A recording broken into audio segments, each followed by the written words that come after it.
जी, अस्सलाम वालेकुम। उम्मीद है कि आप तमाम दोस्त खैरियत से होंगे और आज का दिन भी यकीनन ट्रेडिंग के हवाले से अच्छा गुज़रा होगा। मार्केट का जायज़ा लेते हैं, माशाल्लाह से मार्केट जो है वो क्या कहते हैं जी, दिन दुगनी और रात चौगुनी तरक्की कर रही है। आज माशाल्लाह से मार्केट ने 200 पॉइंट्स का इज़ाफ़ा किया, लेकिन ये 200 पॉइंट्स जो हैं ये समझ लीजिए कि मैं ज़ाती तौर पर ये समझता हूँ कि इतनी अहमियत नहीं रखते जितना ये अहमियत रखता है कि मार्केट ने 42,000 के ऊपर क्लोजिंग दी है और ना सिर्फ कि क्लोजिंग दी है बल्कि वॉल्यूम बहुत अच्छा था। तो 42,000 चूँकि एक नफ़सियाती लेवल था। हमने तकरीबन गुज़िश्ता 2-3 वीडियोज़ में इसके बारे में ज़िक्र कर रखा है। तो मैं ज़ाती तौर पर ये समझता हूँ कि एक जो कॉन्फिडेंस है इन्वेस्टर्स का वो बहाल होगा और जो लोग ट्रेड करते हैं उनमें भी थोड़ा-सा जो हौसला आएगा मज़ीद कि मार्केट जो है वो 42,000 का लेवल क्रॉस कर गई है और क्लोजिंग जो है वो 42,142 पर है। तो बहुत अच्छा है जी, माशाल्लाह से आज जो है वो कुछ 1-2 खबरें भी थी, जिनकी कुछ क्लैरिफ़िकेशन आई जिसका असर मार्केट में देखा गया। देखिए, कल जो था, वो हमने भी अपनी वीडियो में ज़िक्र किया था फूड सेक्टर के हवाले से। ये फूड सेक्टर के लिए मुश्किलात और उसके बाद जो है वो फिर कुछ क्लैरिफ़िकेशन भी आई जो कि हमने भी पढ़ी, मैंने भी पढ़ी है वो क्लैरिफ़िकेशन। कल हमने जो फूड सेक्टर के हवाले से बात की थी, वो दूध के हवाले से थी, अगर आपको याद हो तो। तो आज क्लैरिफ़िकेशन जो है वो उसमें तफ़सील ये आई है कि जी दूध और पनीर या दूध से बनी हुई चीज़ें इस किस्म की जो हैं, उनके ऊपर जी हम टैक्स में कोई इज़ाफ़ा या कोई तब्दीली जो है वो नहीं हो रही और ऐसा कुछ भी नहीं है। अब ये चीज़ जो है ये आपने थोड़ा-सा मद्देनज़र रखनी है कि देखिए पैक्ड प्रोसेस्ड फूड और चीज़ है। अगर उस पूरे के पूरे फूड सेक्टर में से अगर आप मिल्क को निकाल देते हैं कि नहीं जी नहीं हम मिल्क के दूध के ऊपर नहीं लगा रहे थे या दूध से बनी हुई जो चीज़ें हैं या वो मैंने तफ़सील पढ़ी है थोड़ी, तो दूध का बड़ा ज़िक्र है उसमें कि नहीं जी, जी दूध में तो नहीं लगी। लेकिन आप थोड़ा-सा गौर कीजिएगा कि जो पैक्ड मसाला जात हैं या जो इस किस्म की चीज़ें हैं, उनके ऊपर टैक्स बढ़ेगा और यही तमाम चीज़ें जो हैं ये फूड सेक्टर को इम्पैक्ट क्रिएट करती हैं। लिहाज़ा बात करने का मकसद ये है कि एन्जॉय कीजिए। मिल्क के हवाले से जो बात उन्होंने की थी, जो हमने भी पढ़ी, बाद में उसकी क्लैरिफ़िकेशन आ गई, उसका इम्पैक्ट भी आज हमने मार्केट में देखा। लेकिन फूड सेक्टर का जो पैक्ड प्रोसेस है सारा का सारा, चूँकि ये सारा पैक्ड का काम ही करते हैं, पूरा का पूरा फूड सेक्टर जो है। खुली चीज़ें तो ये बेचते नहीं हैं, तो उनके ऊपर मामलात चलेंगे। लिहाज़ा आप भी इसके हवाले से थोड़ा-सा बाखबर रहिएगा कि आगे क्या नई जो है वो डेवलपमेंट होती है और उसके हवाले से ही आपने अपनी जो सेल्स करनी सॉरी आपने जो ट्रेलिंग स्टॉप लॉस करना है वो उसी को मद्देनज़र रख के कीजिएगा। लेकिन ट्रेलिंग स्टॉप लॉस ज़रूर लीजिएगा। आगे चलते हैं जी और माशाल्लाह से देखते हैं कि सर्किट ब्रेकर की क्या सूरत-ए-हाल रही। 10 कंपनीज़ जो हैं वो अपर कैप हैं। यूनिटी भी हुआ, टीपीएल प्रॉपर्टीज़, शेल एक बार फिर हो गया माशाल्लाह से 3 दिन से अपर कैप हो रहा है।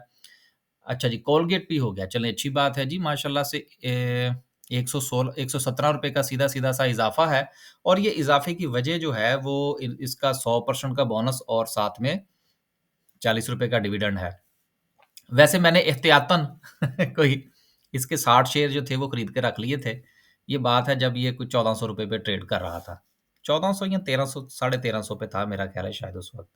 तो मैंने कहा था चलें यार ये थोड़े से लेके रख लेने चाहिए 15, 20, 50 ये कोई बात नहीं है। कुछ जो है ना वो आपके पोर्टफ़ोलियो में थोड़ा-सा वो क्या कहते हैं टेस्ट चेंज करने के लिए।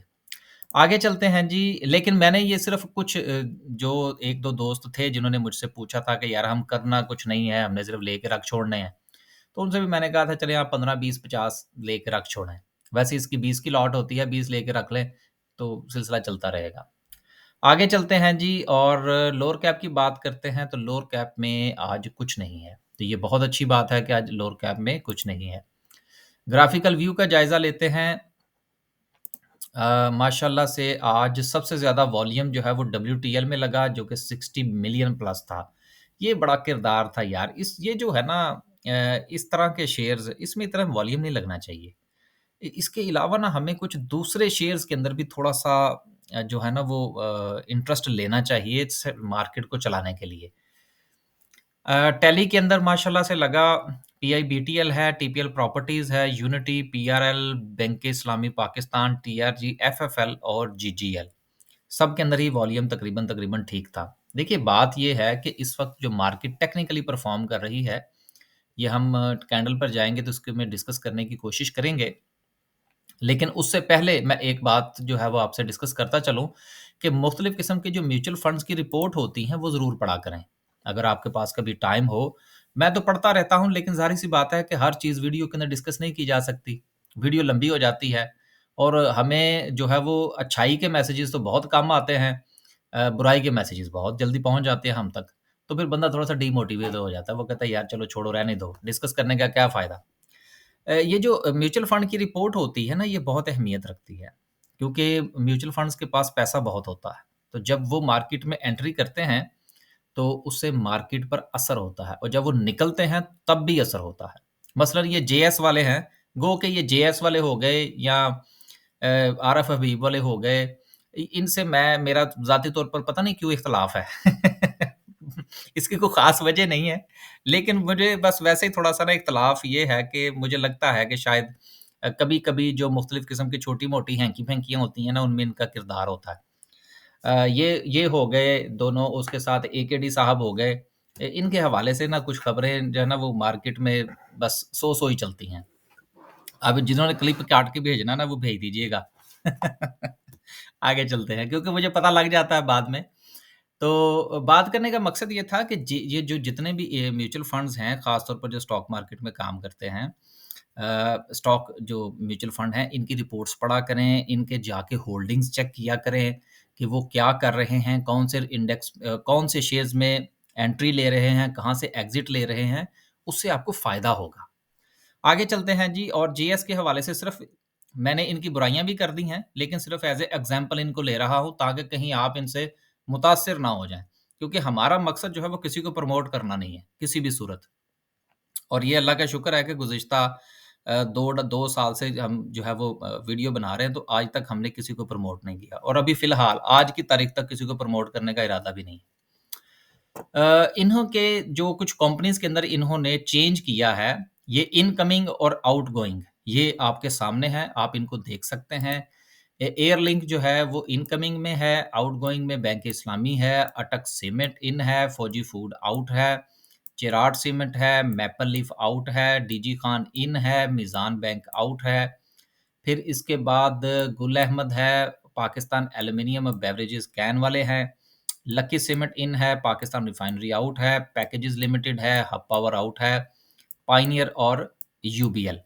अब इससे आपने कतई ये नहीं देखना कि जी ये जिसमें इन हो रहे हैं, आप भी इन हो गए, जिसमें वो आउट हो रहे हैं, आप भी आउट हो रहे हैं। नहीं, सिर्फ़ और सिर्फ़ ये होता है कि म्यूचुअल फंड्स की रिपोर्ट्स होती हैं, इनके पास पूरा स्टाफ होता है, बाकायदा तौर पर रिसोर्सेज़ होते हैं, रिसर्च करने के, सारा दिन इन्होंने सिर्फ़ यही काम करना होता है।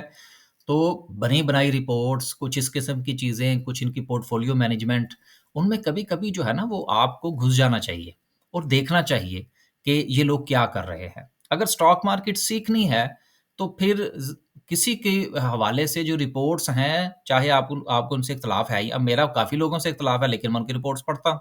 क्योंकि रिपोर्ट्स तो पढ़ जो फ्री चीज़ है वो तो पढ़नी चाहिए, उससे फ़ायदा उठाना चाहिए।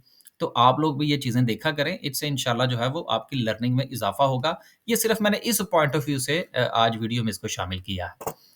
आगे चलते हैं जी और बात करते हैं कि अगर हम आज मार्केट में ये देखें कि केएसई 100 में जो कंपनी वाइज़ सिचुएशन रही वो क्या थी, तो वो बड़ी काबिल-ज़िक्र है। मैं जी ये चाह रहा था कि ज़रा केएसई ऑल से शुरू करते हैं और फिर इसको ज़रा थोड़ा-सा आज डिस्कस करें। वैसे मैंने कभी इसको डिस्कस नहीं किया लेकिन चीज़ें जो हैं वो कभी-कभी डिस्कस कर लेनी चाहिए। अब देखिए कि आज 196 के 200 कंपनीज़ जो हैं उनमें इज़ाफ़ा हुआ और 230 जो है वो अनचेंज रहीं। अब यहाँ से जो है वो क्या चीज़ है, यहाँ से हमने ये मतलब निकालना है कि बाज़ लोग हैं जिन्होंने कोई शेयर खरीद रखा है तो वो चला ही नहीं, मार्केट चल गई लेकिन शेयर नहीं चला। अब 231 कंपनीज़ में अनचेंज है, 118 जो है वो डाउन है। अगर आप इन दोनों को जमा कर लें, इसको अगर हम 200 और 250 कंसीडर कर लें और 250 साढ़े 300 हो गई। अगर साढ़े 300 कंपनीज़ जो हैं, वो या तो उनमें काम नहीं हुआ या वो डाउन साइड पर हैं और 200 कंपनीज़ जो हैं वो अप साइड पर हैं। तो देखिए जब मार्केट चलती है तो सारे शेयर्स नहीं चलते।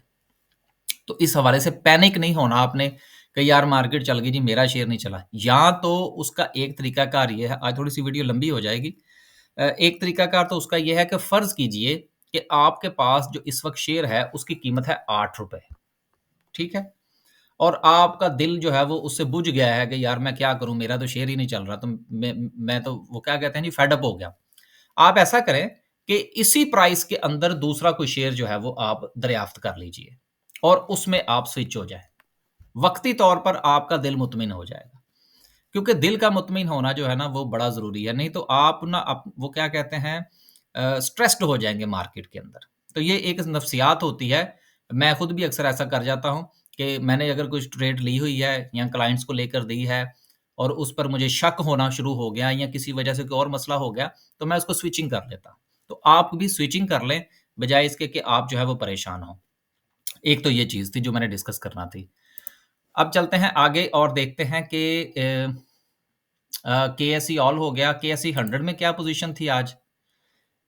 60 ऊपर हैं, 30 नीचे हैं, 11 अनचेंज हैं। वेरी गुड, बहुत अच्छा चला जी। केएमए 30 को देख लेते हैं और फिर हम चलते हैं टेक्निकल एनालिसिस की तरफ। 21 कंपनीज़ अप हैं, 9 डाउन हैं, लेकिन 21 जो अप हैं, इनमें कुछ ख़ास काम आज नहीं हुआ और सिर्फ़ जो है 370 पॉइंट्स का इज़ाफ़ा है, जबकि केएसई 100 में 200 पॉइंट्स का इज़ाफ़ा है। इसमें कम से कम जो है वो 1000 पॉइंट्स का इज़ाफ़ा होना चाहिए था, लेकिन नहीं हुआ because of food sector. Food sector, ये आप ज़हन में रखिएगा कि फूड सेक्टर का असर है और उसके साथ-साथ इसके ऊपर जो असर है अ, वो जो दूसरा सेक्टर था यार अभी मेरे ज़हन में नहीं, हाँ, आईटी सेक्टर, माज़रत। चूँकि एडिटिंग नहीं होती हमारी वीडियो की, इसलिए ये साथ में सारी चीज़ें चली जाती हैं कि फूड सेक्टर और आईटी सेक्टर के हवाले से पहले ही खबर आ चुकी थी। तो दोनों ने मिलके चूँकि काम किया है, अगर हम पूरे के पूरे इस केएमआई 30 का जायज़ा लें, तो इसमें तो फर्टिलाइज़र सेक्टर जो है वो छाया हुआ है। 2 बहुत बड़ी कंपनीज़ हैं, फिर लकी सीमेंट है, फिर माड़ी पेट्रोलियम है, ओजीडीसीएल है, पीपीएल है। तो ये सारा का सारा चूँकि ऑयल एंड गैस है, तो इसलिए इसमें हमें कुछ ज़्यादा चीज़ें नज़र नहीं आ रही। सिस्टम बेचारा अकेला क्या करे? उसने जितने पॉइंट्स डाले हैं, वो बाकियों ने माइनस कर दिए, एंग्रो-शेंग्रो ने। तो इसलिए कोई ख़ास परेशानी वाली बात नहीं है, इंशाल्लाह चल जाएगा। आखिर में हम डिस्कस करते हैं जी आज की कैंडल को और आज की कैंडल में जो है, वो मैं थोड़ा-सा डिफरेंट तरीके से एक चीज़ आपको दिखाना चाह रहा था। उसको हमारे टेक्निकल में कहते हैं डबल डब्ल्यू पैटर्न। अब ये डबल डब्ल्यू पैटर्न क्या होता है, इसको ज़रा देख लीजिए और फिर हम इंशाल्लाह आगे चलते हैं। देखें, अगर आप थोड़ा-सा गौर फरमाइए, तो एक डब्ल्यू ये बना था, ठीक है? जो कि माज़ी में बना। लेकिन अभी जो इस वक़्त और माज़ी करीब में अंदर, ये माज़ी बईद कहलाता है, अभी जो माज़ी करीब के अंदर डब्ल्यू बना था, वो ये था। अब नेक्स्ट जो डब्ल्यू बनना है, वो किस तरफ जा रहा है, उसको आप देख लीजिए और उसमें फिर जो हम एक कानून हमने अपने तौर पर वज़ा किया हुआ है, वो क्या कहता है? ये इस वक़्त डब्ल्यू चल रहा है। आपको याद होना चाहिए कि जिस वक़्त हम इस डब्ल्यू की बात कर रहे थे, ये वाला, सिर्फ़ और सिर्फ़ यहाँ तक का, उस वक़्त हमने इस बात का ज़िक्र किया था कि ये लेग जो है, ये बहुत डाउन चली गई है। लिहाज़ा देयर इज़ अ चांसेस कि मार्केट जो है, वो अपनी रेज़िस्टेंस को ब्रेक ना करे और देन आपने देखा कि मार्केट ने अपनी रेज़िस्टेंस को ब्रेक नहीं किया था। ये पैटर्न को समझ लें, उम्मीद है कि आपके आइंदा आने वाले दिनों में काम आएगा कि अगर डब्ल्यू की जो दूसरी लेग है, वो पहली लेग से को ब्रेक ना करे और मार्केट जो है वो ऊपर चली जाए, तो वो मार्केट में स्ट्रेंथ बहुत होती है, देयर इज़ अ चांसेस कि वो रेजिस्टेंस को तोड़ देगी। लेकिन जब पहला डब्ल्यू बना था, मैं इसको दोबारा जो है वो एक्सप्लेन कर देता हूँ, तो उस वक़्त ये लेग जो थी, ये नीचे चली गई थी, इससे नीचे चली गई थी। लिहाज़ा इसमें चांसेस जो थे वो बहुत कम थे कि ये इस रेजिस्टेंस को ब्रेक करेगी। एक बात क्लियर हो गई, अब दूसरी बात की तरफ चलते हैं। अब जब दूसरा डब्ल्यू बना है, तो उसमें ये जो लेग थी, ये इसकी सपोर्ट थी और ये इसकी सपोर्ट थी। लिहाज़ा इसने अपनी प्रीवियस लेग जो है, उसको ब्रेक नहीं किया। तो कानून क्या कहता है? कानून ये कहता है कि ये अपनी जो रेजिस्टेंस है, उसको ब्रेक कर देगी। और आज जो है वो बिल्कुल एग्ज़ैक्टली आप देखिए कि उसकी जो क्लोजिंग है मार्केट की, वो एग्ज़ैक्टली डब्ल्यू के ऊपर है। डब्ल्यू के जहाँ पर उसको क्लोजिंग देनी चाहिए थी, बिल्कुल वहीं पर है। अब ये चीज़ें जो हैं, ये बाज़ औक़ात हमें देखने में ऐसा लगता है कि यार, ये कैसे हो गया? लेकिन ये जो कैंडलस्टिक चार्ट है ना, ये साल हा साल और सौ-सौ साल पुराना है। जैपनीज़ ने बनाया था ये चार्ट और ये चार्ट जो है, ये आजकल फॉरेक्स में भी काम करता है, ये आपके कमोडिटीज़ में भी काम करता है, ये क्रिप्टो में भी काम करता है। क्यों करता है? आखिर इसके अंदर कुछ ना कुछ तो है। वो एक अलग बात है कि मैं भी इसमें शामिल हूँ, काहली-सुस्ती की वजह से ज़्यादा कैंडलस्टिक के ऊपर मैं बात नहीं करता। और एक मज़े की बात ये है कि हमारे जो दोस्त अहबाब हैं, जो वीडियोज़ देखते हैं, वो सुनना भी नहीं चाहते। तो इसमें भी असर आ जाता है। तो बाज़ औक़ात हम लोग जिस तरह मैं अभी ये टाइम ज़ाया कर रहा हूँ, को 5-7 मिनट, 10 मिनट ये डब्ल्यू समझाने के चक्कर में, तो बहुत सारे लोग जो हैं वो मुझे मैसेजेस कर देंगे कि जी, वो बहुत ज़्यादा डिस्कस कर दिया जी आपने। बंदा डिमोटिवेट हो जाता है। तो बेसिकली जो है ये कैंडलस्टिक जो है ये मार्केट की साइकोलॉजी आपके सामने खोल के रख देती है। अगर आपको कैंडलस्टिक देखनी आती है, यूँ समझ लीजिए कि जिस तरह एक माहिर नफ्सियात जो होता है ना, वो मरीज़ के साथ जब थोड़ी-सी बात करता है ना, तो उसको पता लग जाता है कि इसका मसला क्या है। तो ये जो ट्रेडिंग साइकोलॉजी है ना, इसकी सारी गुफ्तगू जो होती है ना, ये कैंडलस्टिक के अंदर होती है। वहीं से हमें अंदाज़ा होता है कि यार मार्केट जो है वो कब क्या कर सकती है। तो लिहाज़ा मैं होपफुल हूँ कि इंशाअल्लाह मार्केट जो है ये अपनी रेजिस्टेंस ब्रेक कर देगी। बस यार आज के लिए सिर्फ़ इतना ही। खुश रहें, आबाद रहें और कोशिश किया करें कि थोड़ा-सा मामलात को सीखने की तरफ भी आएँ। अल्लाह हाफ़िज़।